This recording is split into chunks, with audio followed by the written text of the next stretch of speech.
नमस्कार मित्रों, मैं हनुमान सोनी एचपीएस एजुटेक यूट्यूब चैनल में आपका हार्दिक स्वागत करता हूं।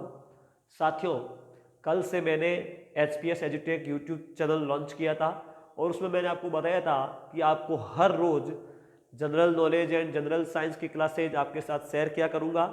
और दोस्तों, जितना मुझसे होगा मैं अपने से बेहतर देने की कोशिश करूंगा। साथियों, आज से अपन संविधान की शुरुआत करने जा रहे हैं और लगभग 11 टॉपिक में हर कंपटीशन में पूछा जाने वाला संविधान के जो महत्वपूर्ण प्रश्न हैं उनकी मैं इस टॉपिकों के साथ जिक्र करूंगा। तो आज से मैं आपके सामने रूपरेखा प्रस्तुत करने जा रहा हूं।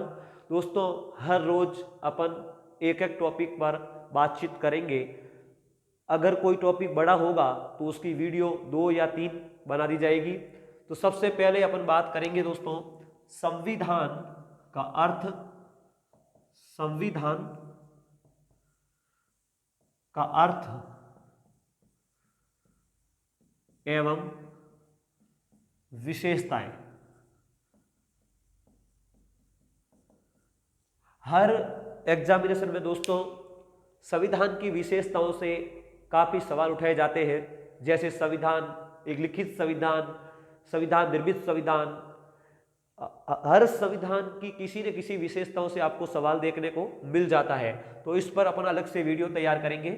दूसरा जो होगा वो हमारा होगा प्रस्तावना।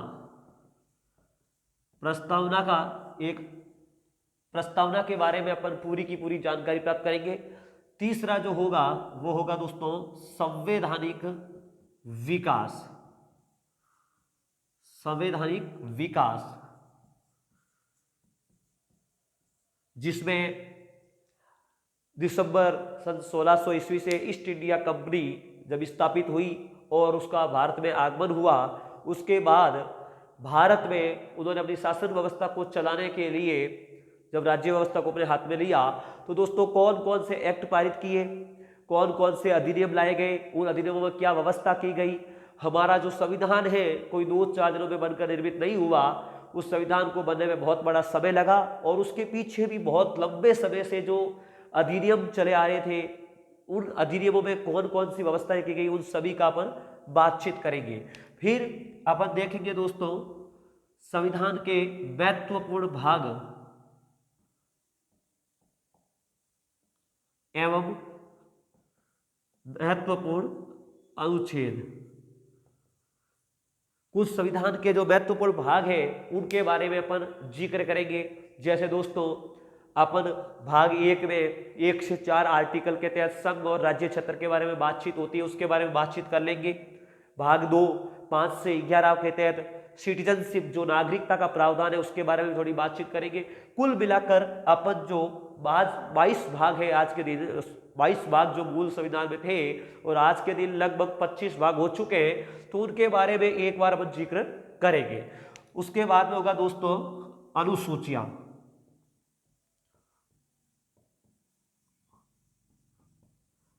आप निश्चित रहे हर एक टॉपिक पर दोस्तों जितना बेस्ट से बेस्ट होगा मैं देने को आपको वादा करता हूं। आप ध्यानपूर्वक सुने, ये गारंटी देता हूं आपको कि हर एक लाइन में आपको हर एक सवाल देखने को मिलेगा, आपका समय व्यर्थ नहीं जाएगा, इसकी गारंटी मैं आपको देता हूं। अनुसूचियों के बारे में दोस्तों बातचीत करें तो मूल संविधान में आपको पता होगा 8 अनुसूचियां थी और आज के दिन हमारे संविधान में 12 अनुसूचियां हो चुकी है। तो उन 12 अनुसूचियों में कौन सी अनुसूची में क्या प्रावधान किया गया है, उन अनुसूचियों के बारे में अपन बात करेंगे। फिर 6वां पॉइंट होगा संघ। संघीय व्यवस्था। व्यवस्था, इसमें दोस्तों अपन संघ के बारे में विधायिका यानी कि व्यवस्थापिका, जिसमें अपन संसद के दोनों सदन राज्यसभा और लोकसभा, उनके कार्य शक्तियां प्रावधान जो भी है उनमें जब अपन जिक्र करेंगे। उसके अलावा कार्यपालिका, जिसमें मंत्रिमंडल, मंत्री परिषद, संसदीय समितियां, राष्ट्रपति, उपराष्ट्रपति तथा जो महान्यायवादी होता है उसके बारे में अपन जिक्र करेंगे। और दोस्तों आर्टिकल 148 से लेकर 151 तक जो कंट्रोलर एंड ऑडिटर जनरल जो अपन कैग की बात करते हैं उसका भी अपन इसमें जिक्र करेंगे। फिर 7वां पॉइंट हमारा होगा राज्य व्यवस्था।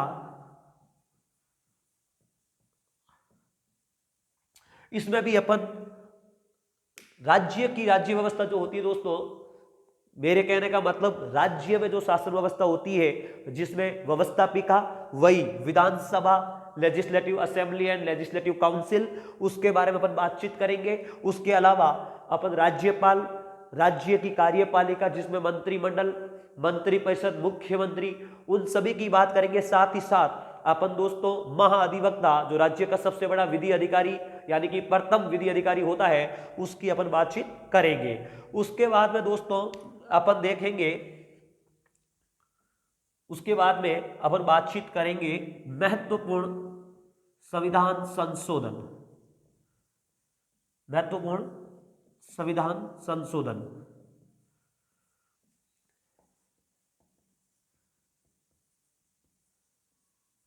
दोस्तों हर बार किसी न किसी एग्जामिनेशन में संशोधन से आपको सवाल उठाने को मिलते हैं।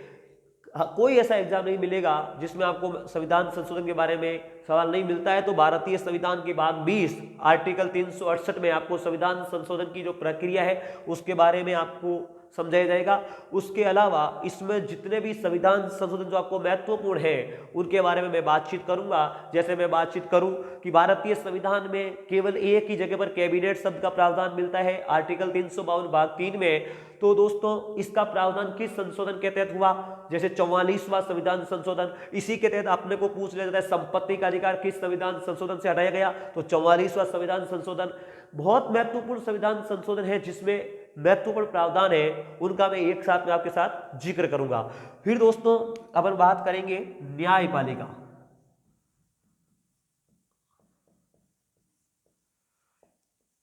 न्यायपालिका ज्यूडिशरी, जिसमें दोस्तों अपन सुप्रीम कोर्ट कब स्थापित हुआ, कहां से प्रोसेस, उसका सभी ऐतिहासिक प्रावधान लेकर के सुप्रीम कोर्ट, हाई कोर्ट, जिला न्यायालय और जितना हमारे कॉम्पिटिशन में पूछा जाता है उसके हर एक महत्वपूर्ण पहलू पर मैं आपके साथ विचार करूंगा। मेरी तरफ से दोस्तों द बेस्ट देने का प्रावधान करूंगा और अगर कहीं पर गलती हो तो दोस्तों कमेंट में जरूर करके बताएं ताकि मेरे को कुछ नया सीखने को मिले, मैं कुछ बेहतर कर सकूं। तो दोस्तों इसमें अपन हाई कोर्ट, सुप्रीम कोर्ट, उन सभी के बारे में बातचीत करेंगे।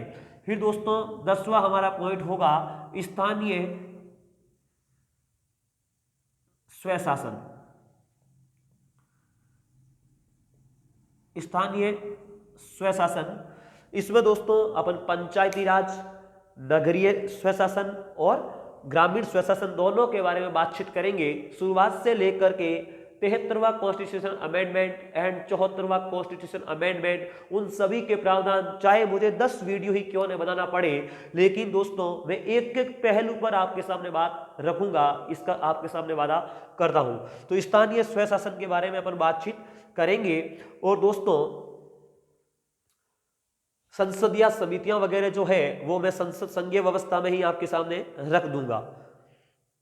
फिर दोस्तों हमारा सबसे इंपॉर्टेंट एक प्रावधान है, वो है हमारे मौलिक अधिकार। मौलिक अधिकार, मौलिक कर्तव्य। आप मेरी लिखावट पर ना जाए दोस्तों, लिखावट कोई नहीं पूछता है, कंसेप्ट क्लियर आपके होने चाहिए। मौलिक कर्तव्य और दोस्तों डीपीएसपी यानी कि नीति निर्देशक तत्व, जिसे अपन directive principles of state policy कहते हैं। राज्य को लोक कल्याणकारी राज्य बनाने के लिए दोस्तों आयरलैंड से लिया गया प्रावधान है। हजारों बार एग्जामिनेशन में पूछा जाता है कि नीति निर्देशक तत्व कहां से लिए गए हैं। तो मैं इतना मानता हूं दोस्तों कि इन 11 टॉपिक में लगभग आपका वो संविधान क्लियर हो जाएगा जो हर महत्वपूर्ण एग्जामिनेशन में पूछा जाता है। फिर दोस्तों और ये वनडे एग्जामिनेशन में दोस्तों बहुत आपके काम आएगा। इसके अलावा अगर कोई संविधान का प्रावधान होगा तो उसका भी मैं आपके सामने जिक्र करूंगा। आप निश्चित रहे साथियों, ध्यानपूर्वक सुने। मैं आपको वादा करता हूं कि हर एक महत्वपूर्ण पहलू पर मैं आपसे बातचीत करूंगा। और दोस्तों मेरे से मुंह से निकलेगा, एक एक लाइन पर आपका सवाल बनेगा। अगर कोई सवाल दोस्तों छूट जाता है, मैं कैमरे के सामने फर्स्ट बार हूं, अगर कोई सवाल छूट जाता है, जैसे मान लो मैं संविधान की विशेषताएं पढ़ा रहा हूं, मुझसे कोई विशेषता छूट गई, तो दोस्तों मैं आगे वाले वीडियो में आपके सामने जिक्र कर दूंगा। और अगर कहीं पर आपको दोस्तों कहीं गलती मिले, मेरी कोई कमजोरी आपको पता चले, तो दोस्तों जरूर आपसे हाथ जोड़कर विनती है, कमेंट करें ताकि मैं अपनी कमजोरी को सुधार सकूं। धन्यवाद साथियों।